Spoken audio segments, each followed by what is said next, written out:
Welcome to my class and stories. आज हम discuss करेंगे एक नई मॉरल स्टोरी, परमात्मा और किसान। एक बार एक किसान परमात्मा से नाराज़ हो गया। कभी बाढ़ आ जाए तो कभी सूखा पड़ जाए, तो कभी धूप बहुत तेज़ हो जाए, तो कभी ओले पड़ जाए। हर बार कुछ ना कुछ कारण से उसकी फसल थोड़ी खराब हो जाए। एक दिन बड़ा तंग आकर उसने परमात्मा से कहा, देखिए प्रभु, आप परमात्मा है, लेकिन लगता है कि आपको खेती बाड़ी की ज़्यादा जानकारी नहीं है। मैं प्रार्थना करता हूँ कि एक साल में मुझे मौका दीजिए, जैसा मैं चाहूँ वैसा मौसम हो, फिर आप देखना कि मैं कैसे अन्न की भंडार भर दूंगा।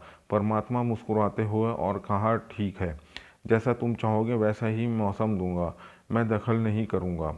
किसान ने गेहूं की फसल बोई और जब धूप चाही तो तब धूप मिली, जब पानी चाहा तब पानी मिला। तेज धूप, ओले, बाढ़, आंधी तो उसने आने ही नहीं दी।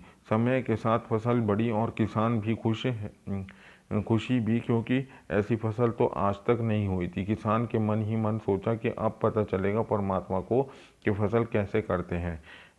बेकार ही इतने बरस हम किसानों को परेशान करते रहे।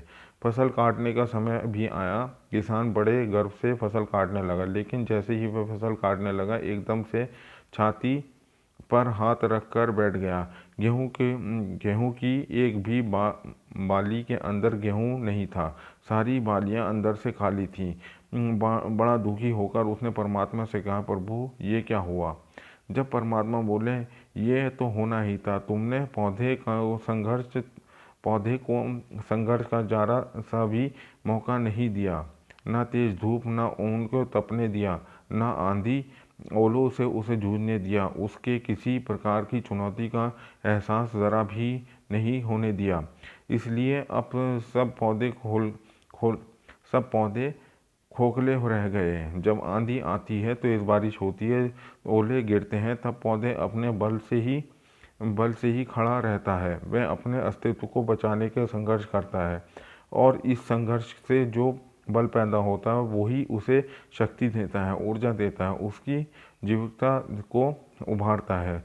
सोने को भी कुंदन बनाने के लिए आग में तपने पड़ता है, हथौड़े की ओर निपटने पड़ते हैं, गलन जैसी चुनौतियों से गुजरना पड़ता है, तभी उसकी सुंदरता अभी उभरती है, इस अनमोल बनाती है। उसी तरह जिंदगी में भी अगर संघर्ष हो तो, चुनौती ना हो तो आदमी खोखला ही रह जाता है, उसके अंदर कोई भी गुण नहीं आ पाता। ये चुनौती ही है जो आदमी रूपी तलवार को धार देती है, उसे शक्ति भर प्रकार बनाती है। अगर प्रतिभाशाली बनाती है तो चुनौती तो स्वीकार करनी ही पड़ेगी, अन्यथा हमें खोखले ही रह जाएंगे। अगर जिंदगी में परख बनाना ही प्रतिभाशाली बनता है तो संघर्ष और चुनौतियों का सामना तो करना ही पड़ेगा। Thank you very much for watching this story.